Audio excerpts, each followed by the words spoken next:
Alors, Dominique Sigour, qui est à ma gauche, c'est ça, que je ne me trompe pas entre les Dominique. Dominique, vous êtes directeur général de l'APF Languedoc-Roussillon. Régional. J'ai anticipé. Pardon. De l'APF Languedoc-Roussillon et Corse. Et Dominique Argout, doyen de la faculté des sciences de l'éducation, sciences sociales à l'université Paris-Est Créteil. Bonjour. Et d'ailleurs, à propos de Vivre FM, nous avons aussi réalisé une émission qui est en podcast, en écoute sur le site de Vivre FM, sur ce projet Habitat pour une société inclusive.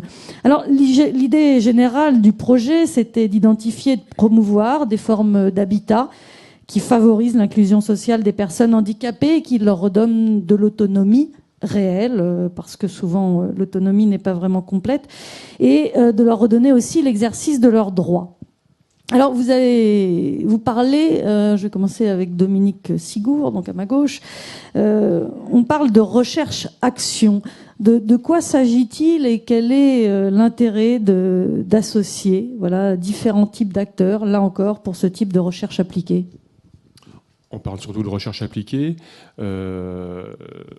C'est une recherche qui est née suite à des questionnements de directeurs de structures médico-sociales, initialement, qui se posaient des questions sur le statut juridique des personnes dans le cadre de tel ou tel type d'hébergement alternatif.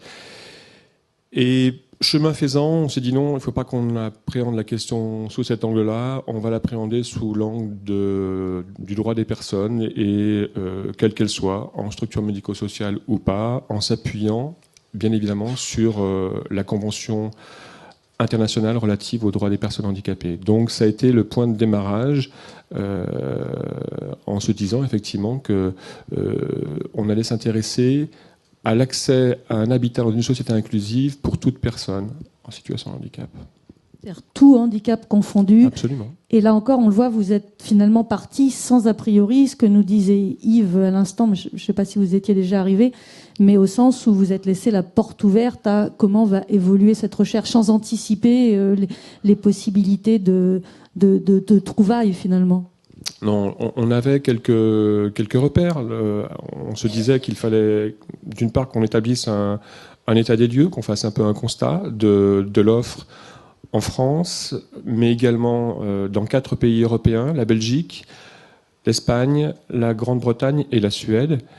Donc on a effectivement l'université Paris-Est Créteil et le laboratoire l'IRTES qui nous a rejoints sur la partie recherche.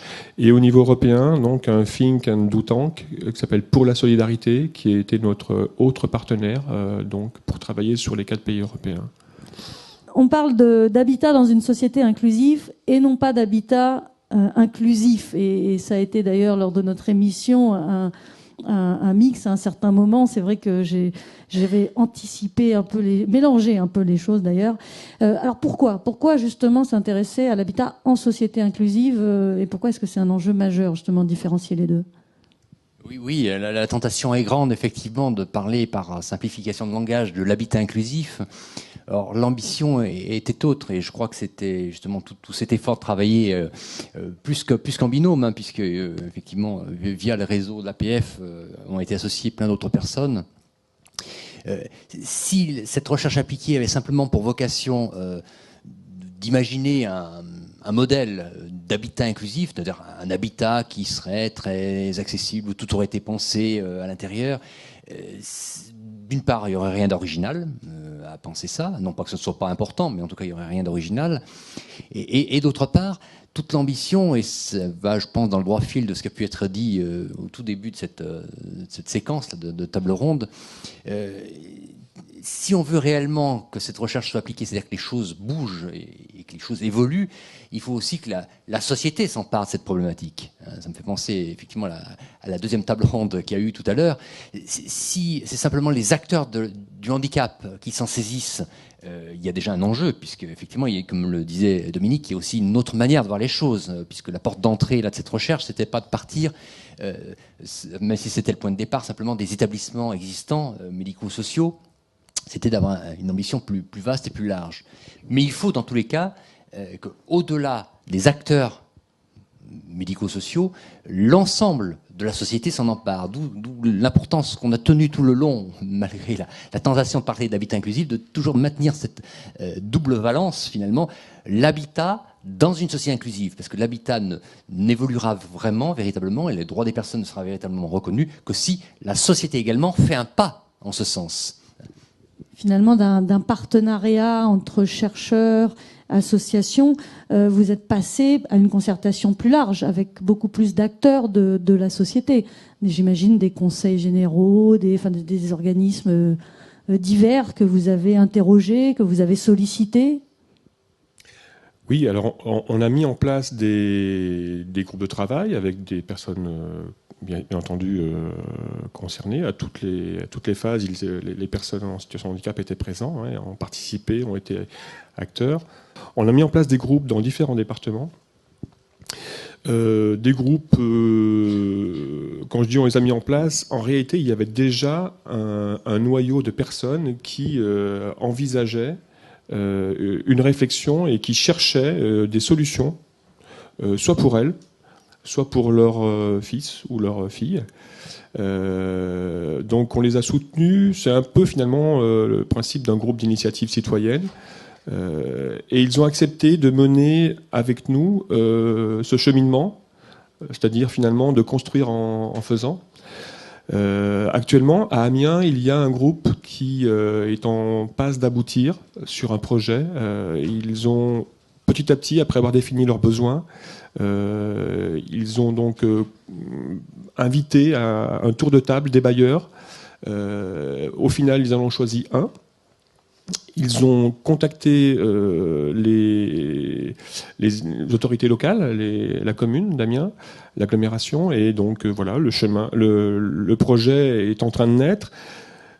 La démarche,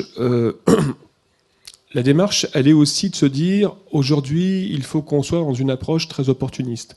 C'est-à-dire qu'on puisse être aussi très en amont dans les programmes, dans les projets immobiliers, pour pouvoir en tordre, en infléchir le projet initial, de telle sorte à ce qu'il rentre dans des logiques qui soient des logiques beaucoup plus inclusives. Ce qui est pas fréquemment le cas en réalité, malgré toute la bonne volonté qu'on peut rencontrer, ce qui est vrai, de plus en plus d'ailleurs, d'acteurs du logement, que ce soit des élus locaux ou des bailleurs. Je me permettrais juste de rajouter un point sur l'intérêt qu'il y a de travailler avec d'autres, et notamment aussi bien des gens en situation de handicap, des associations, des acteurs divers, ce qui était le cas dans cette recherche appliquée. Un des objectifs a été de produire une grille de questionnement, finalement, que tout acteur devrait pouvoir se saisir s'il a un projet d'habitat dans une société inclusive. Et c'est, je crois, c'est un bon exemple, me semble-t-il, de l'intérêt de la démarche. C'est que si vous mettez un laboratoire de recherche à travailler sur des grilles d'indicateurs de ce type-là, vous aboutissez sur la base de concepts, etc., des choses très, très fines qui peuvent être relativement complexes, un appareillage, on va dire, conceptuel, avec des indicateurs empiriques, etc., etc. Là, forcément, même si c'est effectivement plutôt les gens de l'université qui ont commencé à élaborer ce travail-là, quand vous le passez à la moulinette des uns et des autres, ben vous aboutissez finalement à l'épreuve de vérité.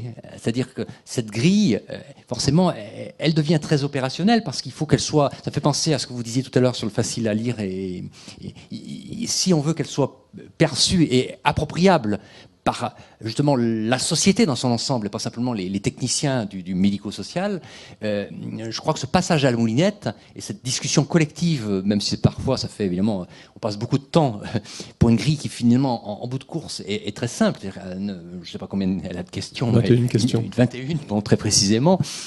C'est à l'antithèse de ces grands appareillages d'indicateurs qu'on voit souvent avec toutes sortes d'items qui permettent de mesurer ça.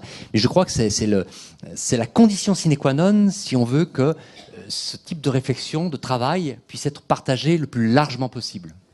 Alors cette grille, vous disiez 21 questions, c'est ça, une vingtaine de questions, c'est le support type dont on parlait tout à l'heure, c'est vraiment la production de cette recherche que vous souhaitez voir partagée au plus grand nombre et dont les gens s'emparent et se servent pour la construction des logements. Alors, je vais juste citer 2-3 exemples qu'on réalise, exactement de quoi il s'agit. C'est des questions assez simples à se poser. Hein. Quel type d'habitat? Où est-ce qu'il est construit? Quelle accessibilité? Et puis, ça va sur des choses du type, est-ce que ça respecte l'intimité? Ça permet le respect de l'intimité de la personne, l'exercice de ses droits, l'exercice même de sa religion, l'accès à l'emploi. Voilà, ça va un peu dans tous les domaines finalement de la vie, que ce soit des personnes handicapées ou des nôtres. Ça, c'est vraiment le résultat type phare de la recherche appliquée dont on parle depuis le début, c'est-à-dire un outil simple, utilisable par tous, même si c'est parce qu'il a été un peu passé à la moulinette et peut-être un peu simplifié, mais cette simplification, elle va permettre à chacun de se l'approprier. Nous voulions un outil simple. Nous voulions qu'il soit utilisé par les personnes, par tout citoyen. Nous voulions qu'il soit approprié par les bailleurs, par les promoteurs également, par les élus. On s'est rendu compte qu'ils se posaient des questions, les bailleurs, les élus, se posaient des questions très souvent techniques, économiques bien entendu, mais jamais des questions simples que se posent les personnes et qui couvrent l'ensemble de leur vie quotidienne. Et quand on a travaillé avec eux sur des projets, à partir de ces questionnements, ils étaient très surpris et on s'est rendu compte qu'ils y trouvaient aussi de l'intérêt à envisager leur projet sous cet angle-là aussi. Donc ça ne veut pas dire qu'à chaque question, il y a forcément une réponse très satisfaisante qui sera apportée, mais ça veut dire qu'on se pose toutes ces questions dans le projet et on essaye en tout cas de voir dans quelle mesure il est possible de penser un projet qui puisse être le plus possible dans une approche inclusive. Voilà. La recommandation essentielle, c'est donc de dire à ces acteurs, eh bien, lisez cette grille de questionnement. Effectivement, ils répondront peut-être pas à toutes les questions, mais ils pourront pas dire, on n'avait pas pensé qu'effectivement, il fallait se poser ces questions-là. Oui, absolument. C'est la recommandation. Oui, c'est des préconisations, en tout cas qui sont faites dans le cadre de cette recherche. On a également souhaité, avec la FIRA, que ce soit un document, donc, puisqu'il y a un guide de recommandations. Il n'y a pas que les 21 questions, il y a les 21 questions, bien sûr, mais il y a un ensemble d'autres éléments de recommandations. Il y a aussi des exemples européens qui sont très simplement expliqués. Et donc, on a souhaité effectivement que ça puisse être un document qui soit communiqué dans une approche d'accessibilité universelle. Voilà, donc, et que ça soit effectivement accessible à tous, au plus grand nombre. Je dirais même que ce document devrait pouvoir même aller au-delà de la question du handicap, c'est-à-dire que tout citoyen pourrait tout à fait y trouver son compte à utiliser de telles recommandations. Donc, du coup, on est vraiment... Enfin, la boucle est bouclée, quelque part, de ce point de vue-là. Je voudrais aussi rajouter que ces recommandations sont le fruit de la recherche qui s'est décentrée à un moment donné en se disant non, on parle pas du secteur médico-social, on parle de la personne, quelle qu'elle soit. Ceci dit, pour autant, ça peut être intéressant que les structures médico-sociales s'en emparent et se posent les questions, qu'un foyer d'accueil médicalisé ou non, utilise ce document et se pose les questions pour peut-être réinterroger l'offre de services en matière d'hébergement ou plus largement d'habitat. Et même plus, il y a effectivement cette dimension qui me paraît importante, c'est-à-dire qu'effectivement les structures puissent se réinterroger sur leurs propres pratiques. Et il y avait aussi, je crois, enfin c'est toute l'ambition de cette recherche appliquée, qu'il y a des initiatives qui émergent aujourd'hui, c'est-à-dire qu'ils n'ont pas attendu ce guide de bonnes pratiques pour que des choses émergent sur cette question de l'habitat dans une société inclusive. Il y a plein d'initiatives, quels que soient les mouvements associatifs d'ailleurs, ou les individus parfois, qui prennent, qui imaginent des choses et qui font des choses en la matière. Et je crois que l'idée, c'était aussi d'ouvrir le champ des possibles. Il y avait cette dimension aussi sous-jacente, par les questionnements, mais également par les exemples, parce que je pense qu'il y a aujourd'hui beaucoup aussi bien d'institutions que d'individus, que de gens très divers, et même chez les bailleurs, on trouve des gens intéressés par ce type de réflexion. Parfois, on manque de repères. On manque de repères. On voit bien qu'il y a quelque chose qui bouge actuellement, parce que les normes, il y a les textes, il y a la convention effectivement qui a été ratifiée, qui est connue, une loi évidemment très importante en France. Et donc, voilà, ouvrir le champ des possibles en donnant des repères aux différents acteurs, finalement, quelle que soit leur place dans la société. Un dernier mot, Oui, les bailleurs, effectivement, ont des préoccupations. La question de l'inoccupation, c'est une question qui est importante pour eux. La question des impayés. Ils ont aussi une autre préoccupation, qui est la question de la qualité de vie des personnes à qui ils offrent un habitat. Et cette question, ils n'arrivent pas à la résoudre. Ils n'arrivent pas à la résoudre parce qu'ils se posent des questions, en règle générale, qui sont beaucoup trop techniques. Et l'idée, c'était aussi de revenir justement au quotidien, à la vie des personnes, à leurs préoccupations et aux difficultés qu'elles peuvent rencontrer. Donc, de ce point de vue-là, alors je voudrais aussi simplement ajouter une anecdote. Je l'ai déjà raconté dans un autre cadre.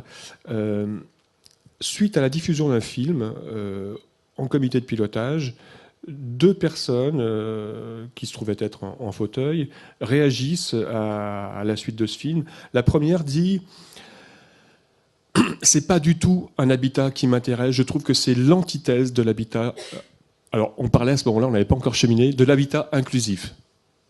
Il était très virulent par rapport à ce qu'on venait de voir. Et l'autre personne qui réagit en disant « Mais alors moi, je ne suis pas du tout d'accord avec toi.